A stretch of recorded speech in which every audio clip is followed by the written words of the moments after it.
তো hello everyone, আমি তনুশ্রী। তো আমার রান্নাঘরে তোমাদের সবাইকে স্বাগত জানাচ্ছি। তো আজকে আমি বানিয়ে দেখাবো বেসনের পকোড়া বা পকোড়ি, যে যার ভাষায় বলে থাকে আর কি। তো এটা কিন্তু দারুণ টেস্টি হয় খেতে, খুব মজার একটি খাবার। তো চলো ঝটপট বেশি দেরি না করে রেসিপিটা দেখে নেওয়া যাক। তো বেসন আমি নিয়ে নিয়েছি প্রথমে 250 মতো, তারপরে আমি 4-5টা পেঁয়াজ নিয়েছি।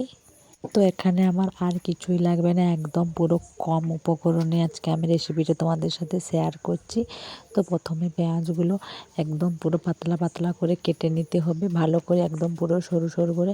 তো তাই পেঁয়াজগুলোকে আমি এখন পাতলা পাতলা করে কেটে নিচ্ছি।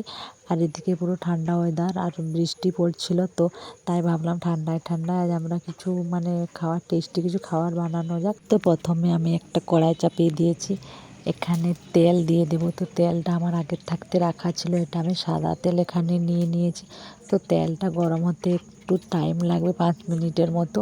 তো ততক্ষণে এখানে আমি যে কাঁচা লঙ্কাগুলো রেখেছিলাম, কাঁচা লঙ্কাগুলোকে কুচি কুচি করে কেটে তারপর এখানে আমি অল্প করে হলুদ গুঁড়ো, নুন আর অল্প পরিমাণ লঙ্কার গুঁড়ো দিয়ে ভালো করে পেঁয়াজগুলোকে ওর সাথে মিক্স করে নিয়ে এখানে একদম পুরো অল্প পরিমাণ জল দিয়ে এটাকে ভালো করে করে নিতে হবে।